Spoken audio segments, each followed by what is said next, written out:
The atmosphere is a very crucial part of the planet Earth.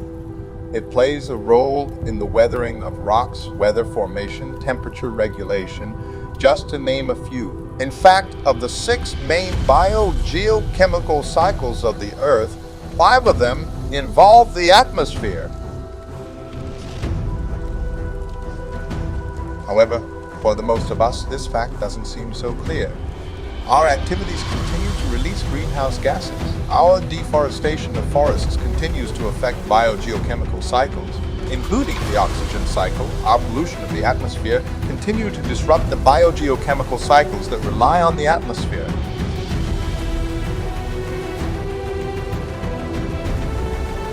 The Earth's atmosphere is in crisis, and it's time for us to take action. Our actions, both past and present, have led to significant changes in the ecosystem. Our consumption of meat products promotes the release of greenhouse gases due to the fact that producing such products involve releasing greenhouse gases. Our habits of not exercising in healthy amount promotes the use of vehicles that emit greenhouse gas to run because by not receiving healthy amounts of exercises, our bodies tire more.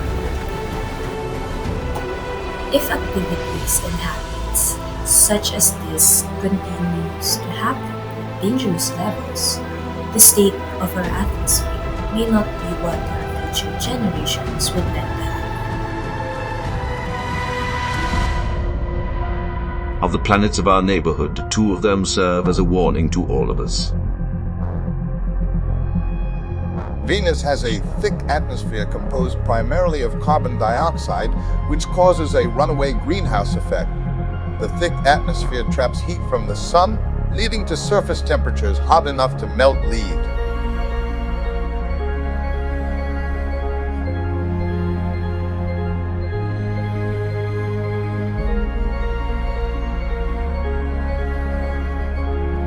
Venus also has thick clouds of sulfuric acid, which acts as a pollutant in its atmosphere. The clouds are so thick that they obscure the surface of the planet from view, and the acid rain that falls from the clouds is so corrosive that it can dissolve the surface of the planet.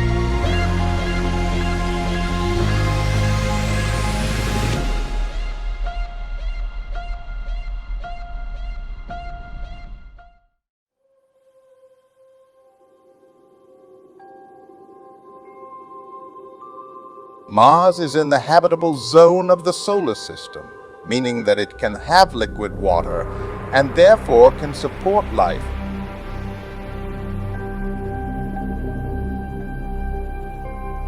But its atmosphere is too thin and cannot block harmful radiation. It's no wonder we do not see visible, undeniable signs of life there.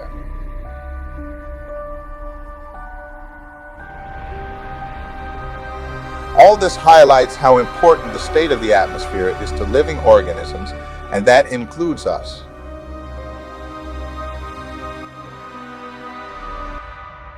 Another important aspect to consider is the impact of invasive species on the atmosphere. Invasive species can disrupt local ecosystems and displace native species, leading to a loss of biodiversity.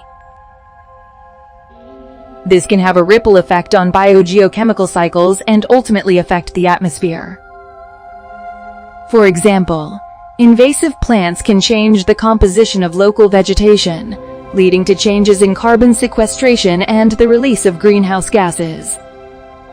Similarly, invasive animals can disrupt local food webs and cause a decline in the population of native species that play important roles in biogeochemical cycles.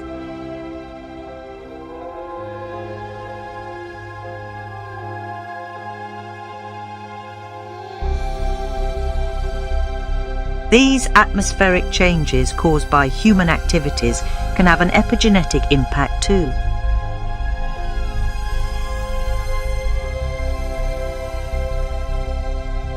As our atmosphere's ability to protect us from radiation is disrupted by anthropogenic activities such as pollution and deforestation, the risk of dangerous and catastrophic mutations in living things increases.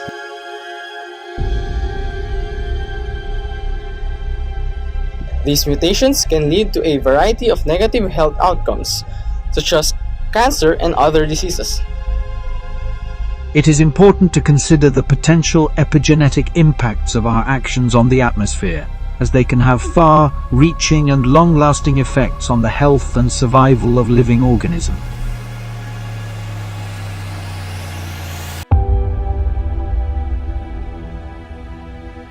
Cooperation to stop environmental degradation must be an ability inherent to all of us. Only by that ability can humanity be an efficient and responsible civilization.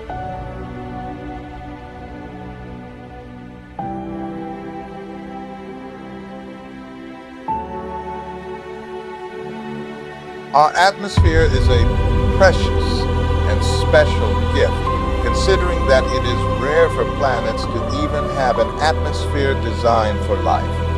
It holds the key to our survival and the balance of life on Earth.